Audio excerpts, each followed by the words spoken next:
Once, upon a midnight dreary, while I pondered weak and weary o'er many quaint and curious volume of forgotten lore, while I nodded nearly napping, suddenly there came a tapping, as of someone gently rapping at my chamber door.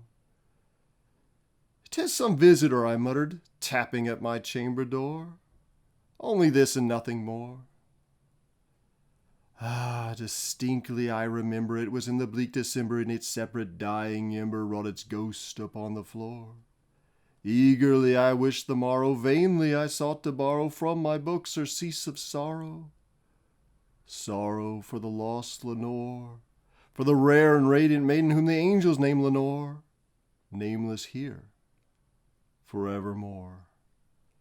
And the silken, sad, uncertain rustling of each purple curtain thrilled me, filled me with fantastic terrors never felt before, so that now to still the beating of my heart I stood repeating, "'Tis some visitor entreating entrance at my chamber door, some late visitor entreating entrance at my chamber door.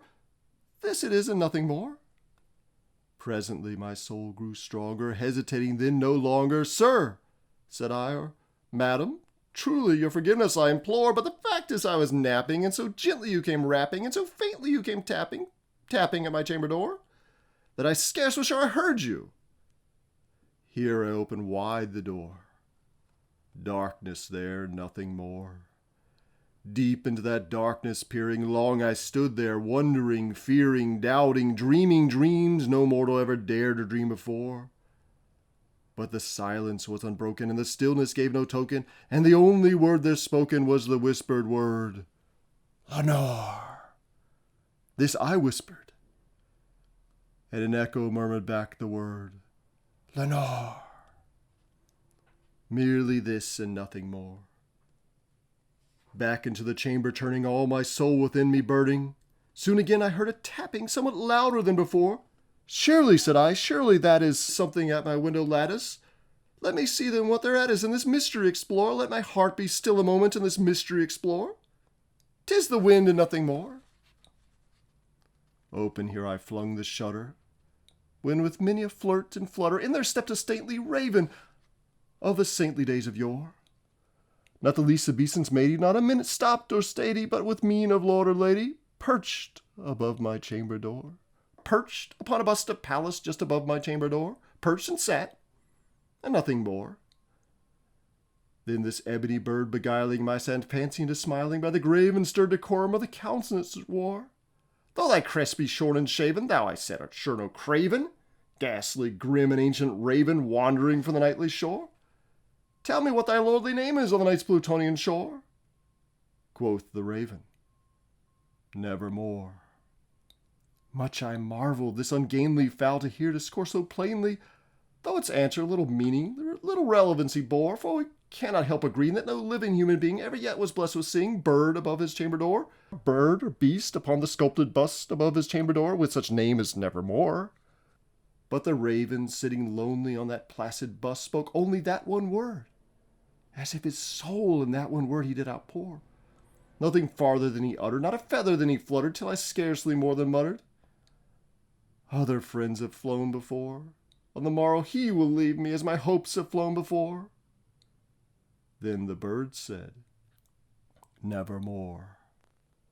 Startled at the stillness broken by reply so aptly spoken, "Doubtless," said I, "what it utters is its only stock and store, caught from some unhappy master, whom unmerciful disaster followed fast and followed faster, till his songs one burden bore, till the dirges of his hopes that melancholy burden bore of nevermore."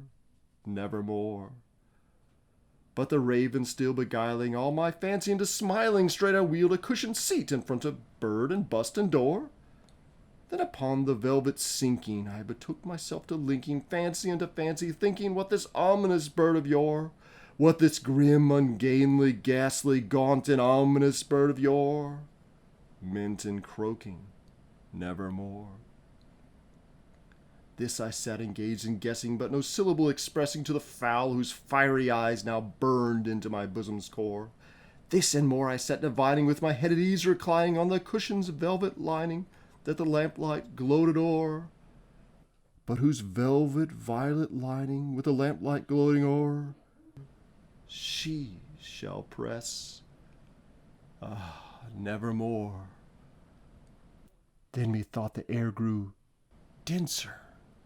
Perfume from an unseen censer swung by seraphim whose footfalls tinkled on the tufted floor. Wretch, I cried, thy God hath lent me, by the angels he has sent thee, respite, respite, and nepenthe from my memories of Lenore. Quath, oh quath this kind nepenthe, and forget this lost Lenore. Quoth the raven, nevermore. Prophet, said I, thing of evil, prophet still, if bird or devil, whether tempter sent or whether tempest tossed thee here shore, desolate yet all undaunted, on this desert land enchanted, on this home by horror haunted, tell me truly, I implore, is there balm in Gilead? Tell me, I implore. Quoth the raven, nevermore. Prophet, said I, thing of evil, prophet still, if bird or devil, by the heaven that bends above us, by the God we both adore, tell this soul with sorrow laden, if the distant Aiden it shall clasp a sainted maiden whom the angels name Lenore, clasp a rare and radiant maiden whom the angels name Lenore. Quoth the raven, nevermore.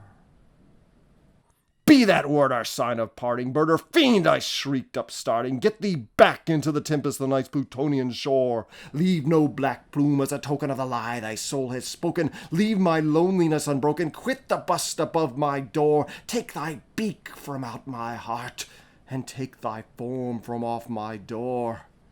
Quoth the raven, nevermore. And the raven, never flitting, still is sitting on the pallid bust of Pallas just above my chamber door, and his eyes have all the seeming of a demon's that is dreaming, and the lamplight o'er him streaming throws his shadow on the floor. And my soul from out that shadow that lies floating in the floor shall be lifted nevermore.